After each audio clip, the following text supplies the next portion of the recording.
have water. Hi guys, thank you so much for joining me for this video today. My name is Leanne and I'm in the garden again. Today I'm going to show you how I set up my irrigation system. Setting up your own irrigation system doesn't have to be complicated, but it can get complicated really quickly if you're not careful. Simply, what I suggest to avoid this is just make a couple of diagrams or drawings of how you think your irrigation system should be set up, and then just let those sit in the back of your mind for a couple of days, maybe even a week, before you buy anything to set up your system. It might be easier for you to set up a kit, but I thought that it would be the best route for me to get all the parts that I needed and set it up myself, because I have both raised beds and in-ground beds. My irrigation system starts with an orbit timer that has two outputs. First output runs to the gardens in the front yard, and the second output runs back here. Okay, I want to show you guys a couple of gadgets that are going to make your life a lot easier before you even get started setting the thing up.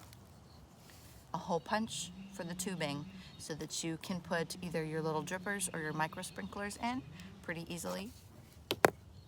This is a tubing cutter. I will link all these in the description below also. Just clasp back on, and then some sort of mallet or hammer. Laying out the poly tubing like this in the sunshine will help make it more pliable. I didn't want to have an exposed hose going across my whole backyard, so I dug a trench that was 6 inches deep and buried my hose.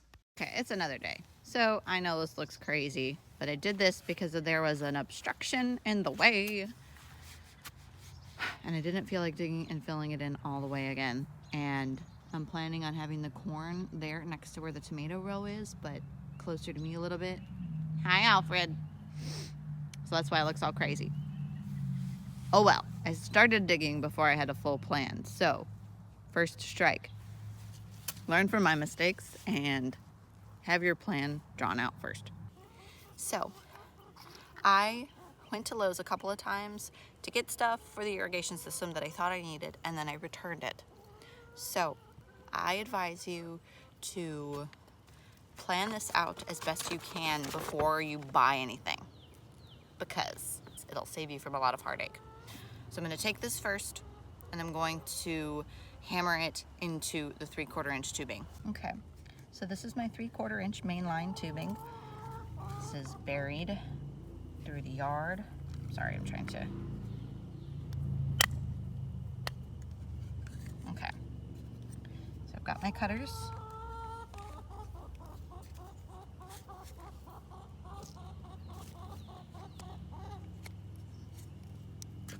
Oh, so easy. Oh my gosh, that was so easy. I thought that was going to be so much harder. All right, clasped back up. I'm going to take this piece and connect it. And I want this piece to be facing out sideways. Okay, I need my hammer.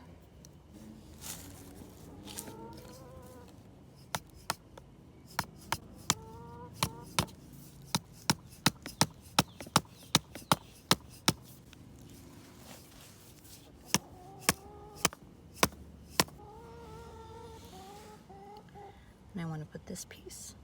So this is just a sticker. Doesn't really matter if I take it off, I don't think, but I will, just so you can see. These are all barbed. These are all barbed.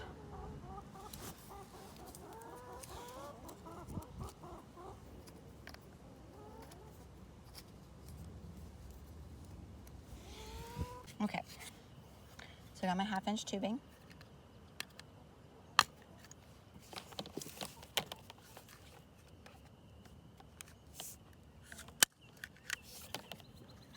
Cut the end off of that because I had a piece of plastic stuck in it. Okay. Got this piece in my tubing.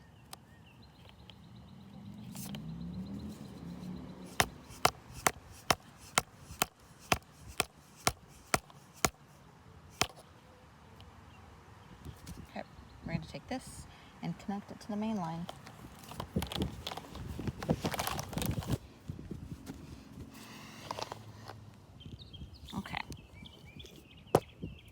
probably a bend, tighten it a little bit more for me. Okay, I'm not going to irrigate these pots right here because I'm probably going to move them eventually. You need some of these elbows.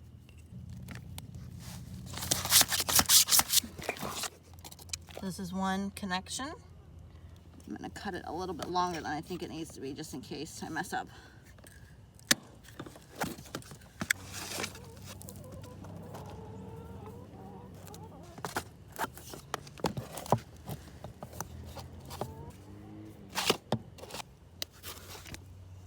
Okay, so from here I need to decide if I'm going to use a T, connect a T, or if I'm going to just run hose across the middle.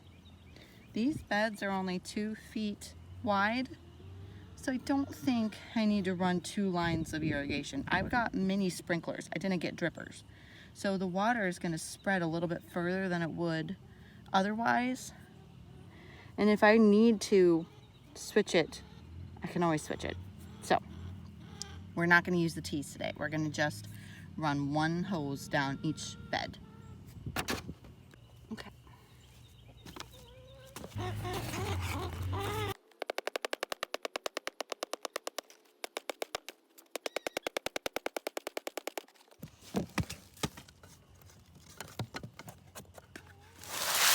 I laid these boards next to the hose in high traffic areas to avoid them getting stepped on and smashed. We did not end up sticking with this exact setup here. We ended up ditching the backflow valve and the pressure regulator because they were causing water to spray everywhere, and there was not even enough water pressure coming out of this faucet to need a pressure regulator. This is how we laid the hose out though, in the front yard bed and along the side of the house that extends into the backyard. There is another part called a Y filter that usually gets connected at this point as well. That prevents anything from getting stuck in your irrigation system. We have city water, not well water, so I did not see as much need for that. I was able to squeeze this hose between the house and the fence, so that made it really easy to get the hose into this bed in the backyard. These were my micro sprinklers. As you can see, the cap screws off, making it easy to clean. To install your micro sprinklers, all you need to do is use your hole punch tool to punch a hole in the tubing. Then you're able to press in your micro sprinkler easily to your tubing. This micro sprinkler's cap twists on and off, allowing you to control the amount of water that flows through it. We have water! Right. Okay, so as you can see, I do not have a Y filter and I do not have a pressure regulator. The water pressure from this faucet is not high enough to need a pressure regulator. And when I went to Lowe's and asked about the Y filter, they looked at me like I was crazy. So I don't think I actually needed it. The Y filter is just kind of like extra if you want it. Okay, so it is currently on. As you can see, it's going to be done in 1 minute.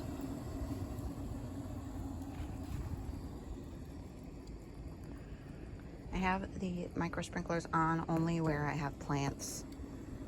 Some of them I wasn't able to get completely shut. So currently we have the water running to every single bed right now. I'm going to turn it off of my tomato bed. It doesn't have tomatoes in it yet, but that's what I'm going to plant the tomatoes in. I'm going to turn it off of that one and have it just on the raised beds for the first half of this amount of time.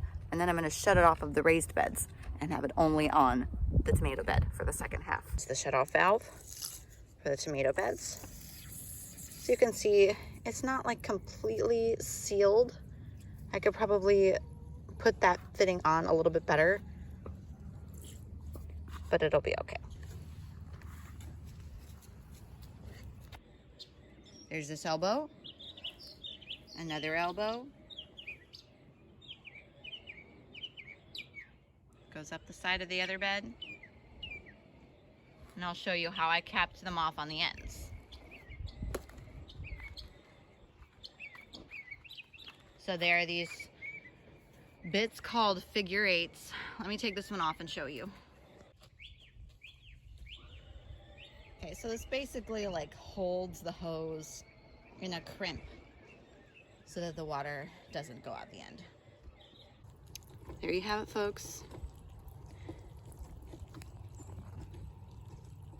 Thank you guys so much for sticking with me to the end of this video.